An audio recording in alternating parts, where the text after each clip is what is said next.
Good afternoon, everybody. It's Graham here. It's 2:00, just about, and it's my afternoon show this afternoon with me, Graham Coath, and I'm being joined by Lucy Dean. And I thought I'd put up your wonderful colours, Lucy, just to make you feel at home.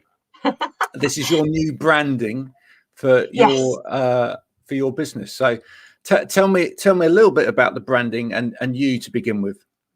Okay, so I wanted to keep it nice and bright, but a few people wasn't too keen on the pink. So dulled it down a little bit, kept it bright, but just gone with the blue. The little grey people, just obviously representing some staff people or staff members, should I say. And just sort of put the logo, rather than boutique recruitment, we've just kept it as BR. It was a little bit easier. And some people thought that I was booty recruitment. So, I didn't really want to be known as booty. So we've got it under control now. It's a colour scheme that people can appreciate, etc. So that's good. Boys and the girls. Now, just so people understand, you're a recruiter, but you're a specialist recruiter. So just tell me about the fields of recruitment that you specialise in. Okay, so I specialise in freight, transport, logistics and construction. So I tend to stick to those four sectors because it's what I know. It's always what I've done since my career back when I was sort of a late teen. And it just ensures that I'm a specialist in my field and I can offer that expertise that my clients sort of need rather than being a generalist or just having too many sectors under one roof and it just losing the specialism. Okay. Now we're going to get talking in a little bit about what's happened during this pandemic and sort of how that's affected people in terms of both sort of job hunting and on the recruitment side of things as well. But in general, when I first spoke to you, you said, well, a lot of recruiters get a bit of a bad press, or recruiters have a bad press. Why, in general, do you think that is? Some agencies just don't portray the services that we're being paid to do. They overpromise, underdeliver, and then we all get branded as the same. Again, it goes back to a little bit, I feel, the generalist recruiter.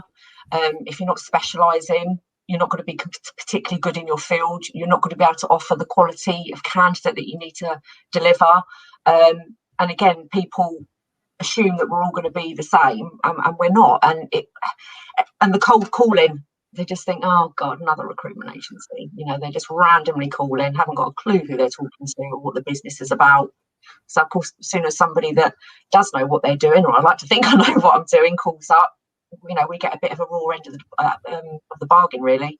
Yeah, and how important actually is it that you do really know what goes on at the coalface, that you actually understand, diggers and dumper trucks and all of these different things that are involved in your industry? Highly important. How can I employ a candidate that I don't really know anything about his job? Obviously, I can't know every single job in all those four sectors. Throughout my career, which has been about 18, 20 years, I've touched base on the majority of them. But if I don't know that role, I can't interview them. I can't brief them. I can't skill check them.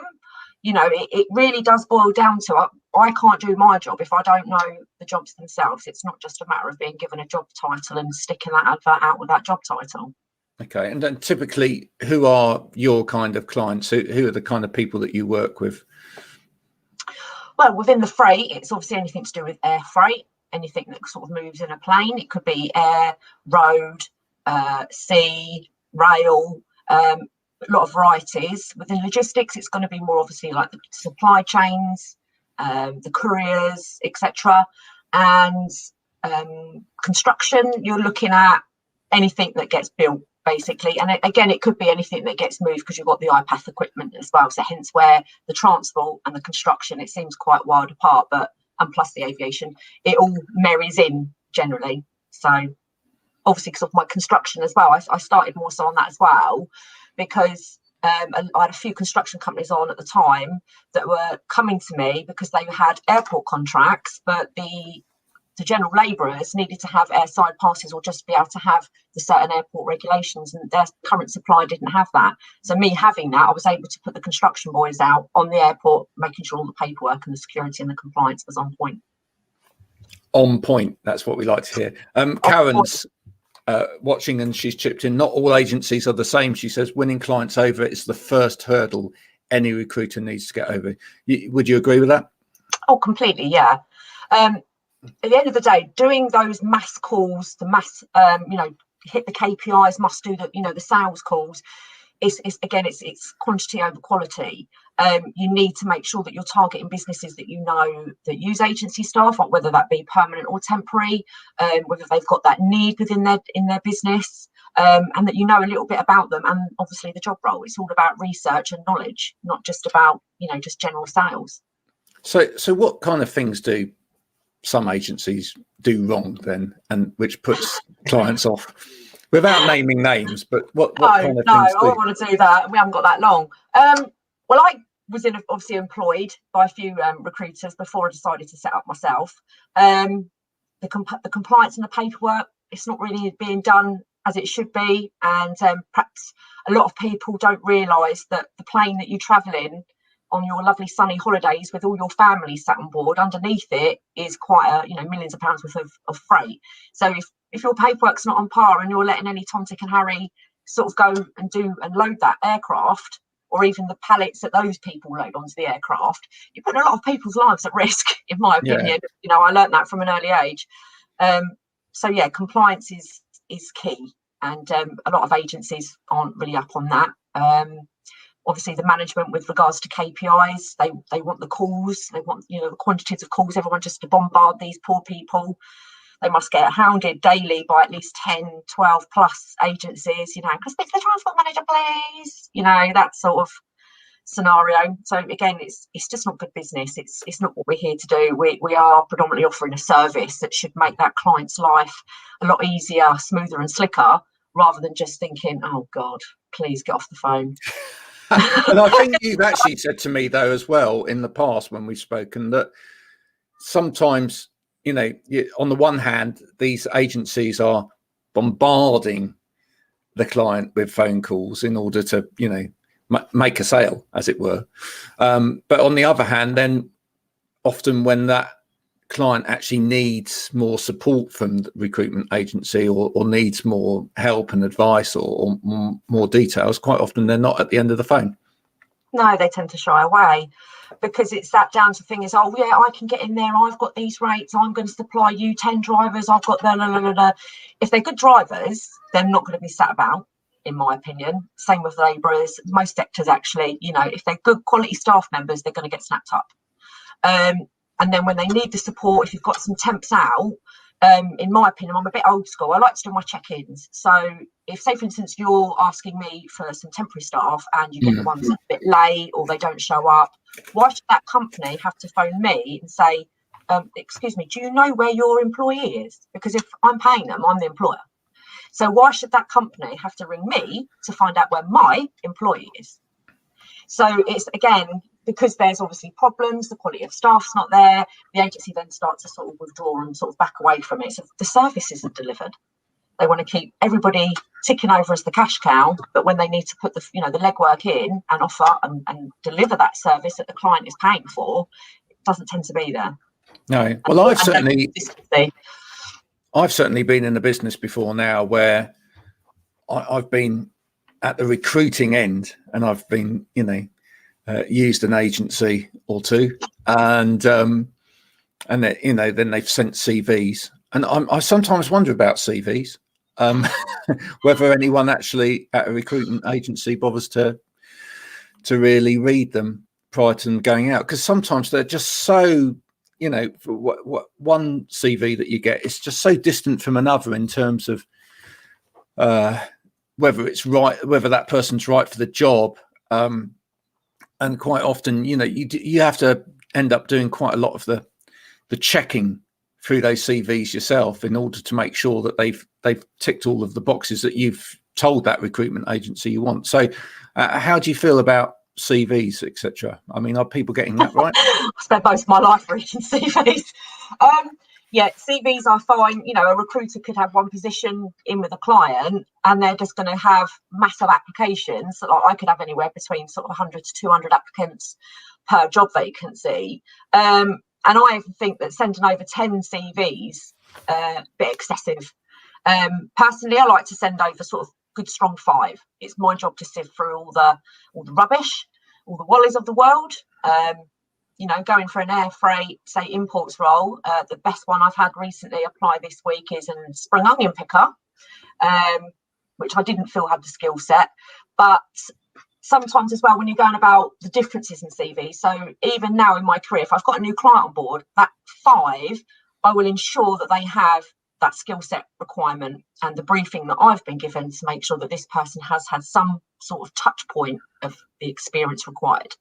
But then also I do tend to do slightly different backgrounds on those 5 just to make sure that I get a good idea of what that client is looking for. So when that client looks through that 5, I go, do you like 1, 2, 3, 4, 5? They say, I like number 3.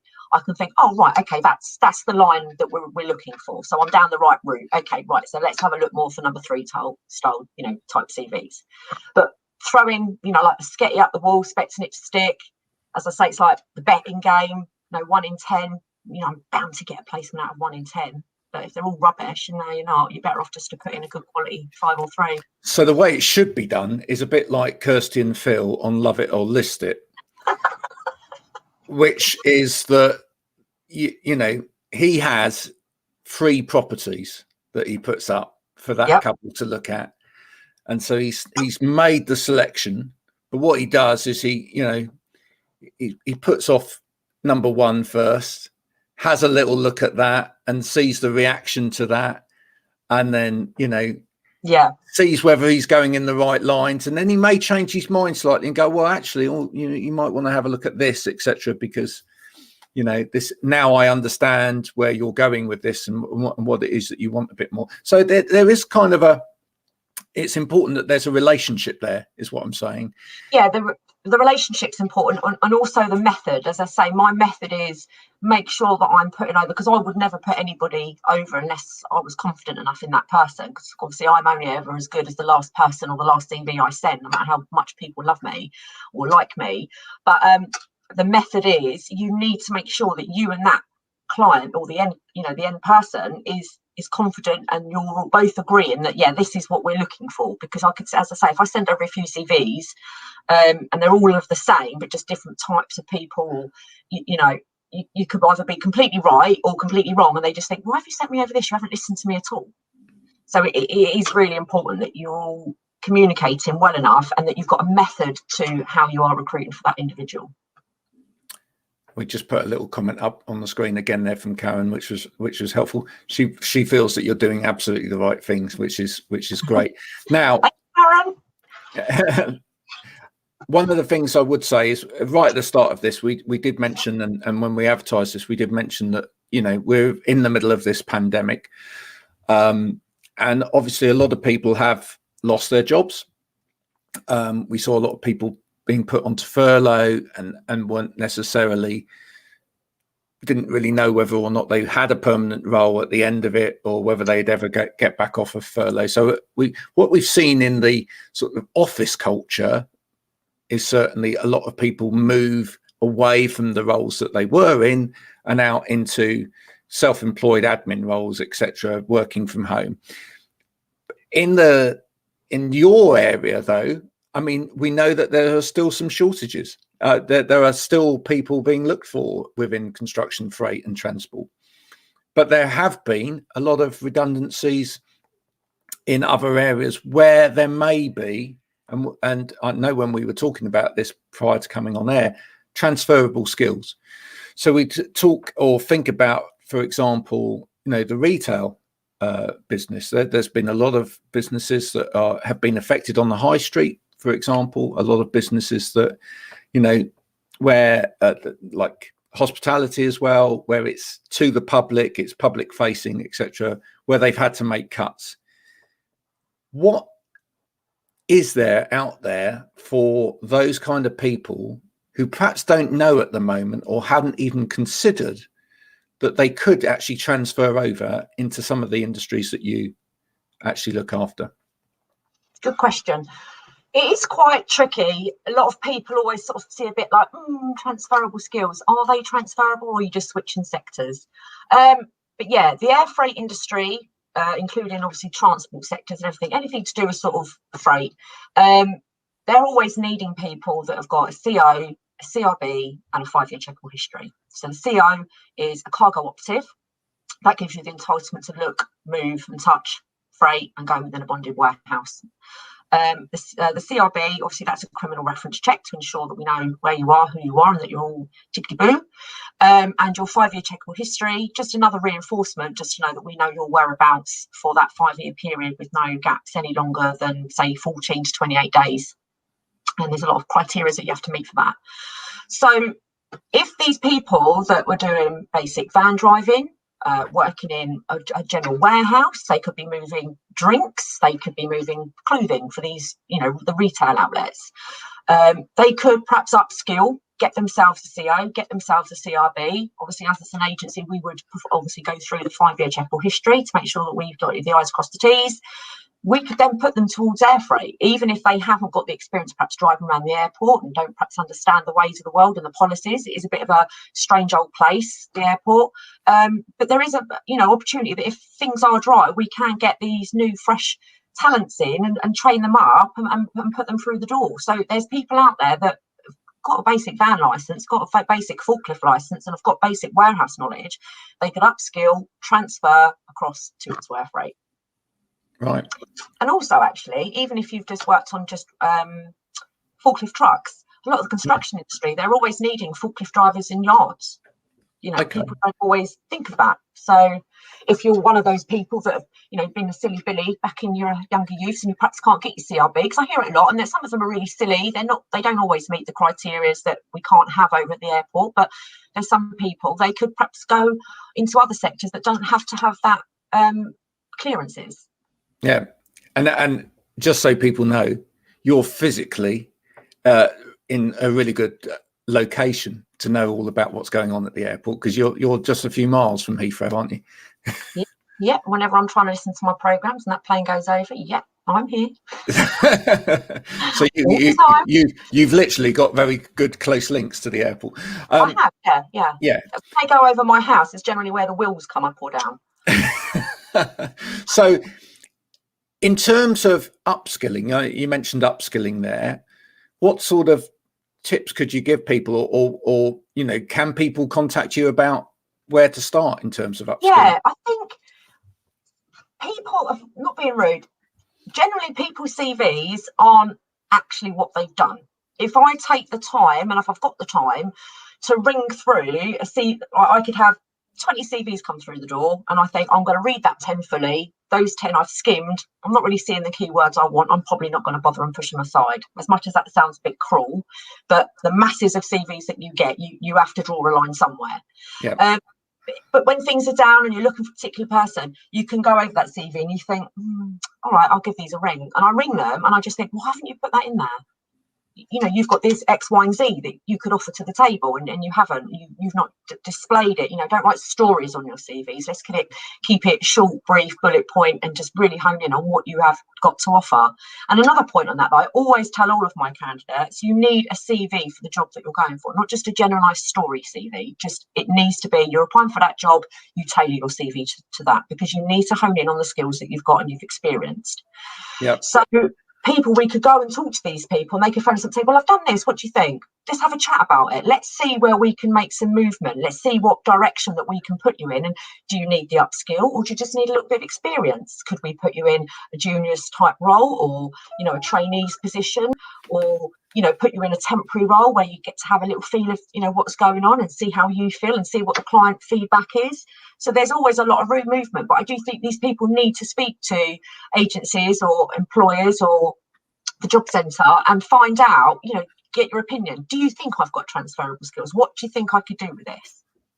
Yeah, and I don't know that necessarily a lot of people think as broadly as that about where their CV is. I think a lot of people think, well, this is what I've done, this is where I've come from, and they're always thinking from behind about where they've come from rather than where potentially they could go with that. Yeah.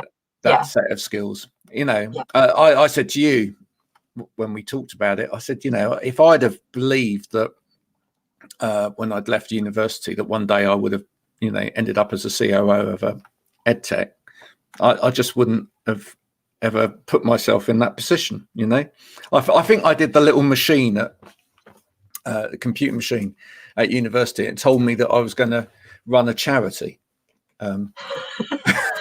which, you know, that was I can see that. incredibly. Yeah, incredibly useful. But he didn't really tell me how I was going to get there or anything else. So, you know, but at the end of the day, you know, it's not until you get there sometimes that you can actually see the journey route. But that's where talking to someone else like yourself could be really useful for someone that's out of work now, but may have had, you know, got some experience under their belt, as you say, in driving or in warehousing, etc. And, you know, where else could this potentially take me? What else might there be there? And it might be that you end up saying to them, well, actually, look, before you apply for a job, you perhaps need to get yourself on the course doing this, or perhaps we can talk to someone, or perhaps we can talk to an employer about, as you say, a more junior role, but it will upskill you. And through that, you know, you potentially could end up in a year or two's time more where you want to be in a completely different path. So I think people need to be quite open-minded, really, especially in this day and age. Oh, completely. They just need to be able to talk, communicate, speak to the right people. Don't just feel like you're stagnant where you are now. COVID has caused a lot of problems for a lot of people, and we're all in a lot of the same boat. It's all about sticking together, you know, being together is stronger, and just seeing what's out there and just seeing how we can all move forward, you know, make Great Britain great again. You know, that's what we do best, isn't it? So don't just take a no for an answer. That's brilliant. I did a poll on this. As you know, I'm well known for my polls, and I did do a poll on this because I was interested in this whole area, and it got a really big response from within the LinkedIn community, and people were generally interested in maybe coming along to an event where it was a bit of like a job seekers event, where they could actually find out a little bit more about what kind of opportunities are available to them. And I know various other people that I know wanted to chip in on that as well, and we're offering services in terms of, you know, professional CV services, etc. as well. So it looks like at some point we may need to actually do a little event. Yeah, that'd be good. I think having like a little careers fair is quite a nice way to go. People can just pop along, have a coffee, and just sit down and go over their CVs, or just go over their skills in general, really, and see where they want to be in life, you know, because some people could be just wasted. Some people are little hidden gems, you know, and you just think, wow, you could really be places and go somewhere, but sometimes they get a little bit stuck, familiar. Yeah. Well, I'm going to look at that. I'm going to see if I can bring together 2 or 3 people, including yourself, you know, who are experts in this area, you know, put something on for anybody that's open for work at the moment. And we know, having looked through LinkedIn profiles, there's quite a few people that are open for work at the moment. And I think it's a good opportunity for those people to find out a little bit more in terms of the industries that you're dealing with, just to finish up on. And thank you for talking to me today. You're welcome. What kind of opportunities are there at the moment? What kind of things are, you know, some of your clients looking for?